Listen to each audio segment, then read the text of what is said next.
ನಿನ್ನೆ ರಾತ್ರಿನೇ ಏನು ಹೇಳಬೇಕು ನಾನೆಲ್ಲ ಹೇಳಿದ್ದೀನಿ. ಏನಾದ್ರು ಇದ್ದರೆ ಖಂಡಿತ ನಿಮ್ಮನ್ನ ಕರಿತೀನಿ.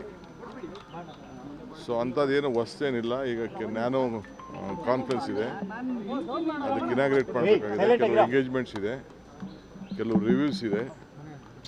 ಎಲ್ಲ ಮಂತ್ರಿಗಳಿಗೆ ನಾನು ಕೂಡಲೇ ನಾಳೆಯಿಂದನೇ ಎಲ್ಲ ಬರ ಪರಿಹಾರಕ್ಕೆ, ಬರ, ಅತಿವೃಷ್ಟಿ, ಅನಾವೃಷ್ಟಿ ಇವಕ್ಕೆಲ್ಲ ಭೇಟಿ ಮಾಡಬೇಕು ಅಂತ ಹೇಳಿದ್ದೀನಿ. ಟೈಮ್ ವೇಸ್ಟ್ ಮಾಡಿಬಿಡಿ ಅಂತ.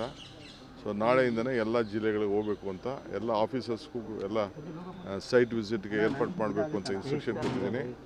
ಸೊ ಆ ಕೆಲಸದಲ್ಲಿ ಎಲ್ಲರೂ ಕೂಡ ತೊಡಗ್ತಾರೆ, ಎಲ್ಲ ಜಿಲ್ಲೆಗೆ ಹೋಗಬೇಕು. ಸಾಮೂಹಿಕ ರಾಜೀನಾಮೆ ಕೊಡ್ಲಿಕ್ಕೆಲ್ಲ ಮುಂದಾಗಿದ್ದಾರೆ ಸರ್. ಯಾರು ನೋಡಿ, ರಾಜೀನಾಮೆ ಕೊಡೋರು ಇವೆಲ್ಲ ರಾಜಕೀಯದಲ್ಲಿ ನಡೀತಾ ಇರೋದು. ರಾಜೀನಾಮೆ ಕೊಡೋರ ಬಗ್ಗೆ ಯಾರು ತಡೆಯೋಕ್ಕಾಗಲ್ಲ. ಪಾರ್ಟಿ ಬೇಕು, ಅವ್ರಿಗೂ ಭವಿಷ್ಯ ಬೇಕು ಅಂತಂದರೆ ಪಕ್ಷ ಇದ್ದರೆ ಇದು. ನನಗೆ ರಾಜೀನಾಮೆ ಕೊಡ್ಬೋದಾಯ್ತಲ್ಲ. ನಾನು ಧರಮ್ ಸಿಂಗ್ ಕಾಲದಲ್ಲಿ, ಬೇರೆ ಕಾಲ, ಸಿದ್ದರಾಮಯ್ಯವ್ರ ಕಾಲದಲ್ಲಿ ಎಲ್ಲ ನನ್ನ ಮಂತ್ರಿಗೆ ತಪ್ಪಿಸ್ತಾರಾದಾಗ ನಾನು ಪರಮೇಶ್ವರ್ ಇಬ್ಬರು ತಾಳ್ಮೆಯಿಂದ ಇರಲಿಲ್ವಾ? ನಿನ್ನೆ ಯಾರು ಹೇಳಿಲ್ವಾ? ನಾನು ವೀರೇಂದ್ರ ಪಾಟೀಲ್ ಕಾಲದಲ್ಲಿ ಬಂಗಾರಪ್ಪನವ್ರಿಗೆ ಕೊಟ್ಟಿರಲಿಲ್ಲ, ಖರ್ಗೆ ಸಾಹೇಬ್ರಿಗೆ ಕೊಟ್ಟಿರಲಿಲ್ಲ, ಧರಮ್ ಸಿಂಗ್ಗೆ ಕೊಟ್ಟಿರಲಿಲ್ಲ. ಅವರೆಲ್ಲ ಚೀಫ್ ಮಿನಿಸ್ಟರ್ಗಳಾಗಲಿಲ್ವಾ? ಇವೆಲ್ಲ ಪೇಷನ್ಸಿಂದ ಈ ಸಂದರ್ಭದಲ್ಲಿ ಇರಬೇಕಾಗ್ತದೆ. Party is very much important. ಯಾರು ರೆಸಿಗ್ನೇಷನ್ ಕೊಟ್ಟರೆ within few minutes I am going to accept.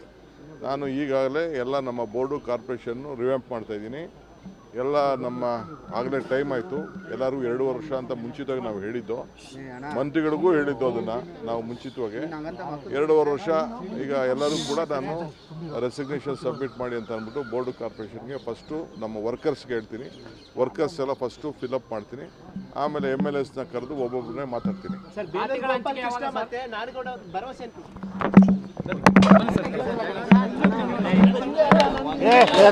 ನೀನು ಕರೆಕ್ಟ್ ಆಗಿದ್ದೀನಿ. ನೀನೇನು ಹೇಳೋದು ನನಗೆ?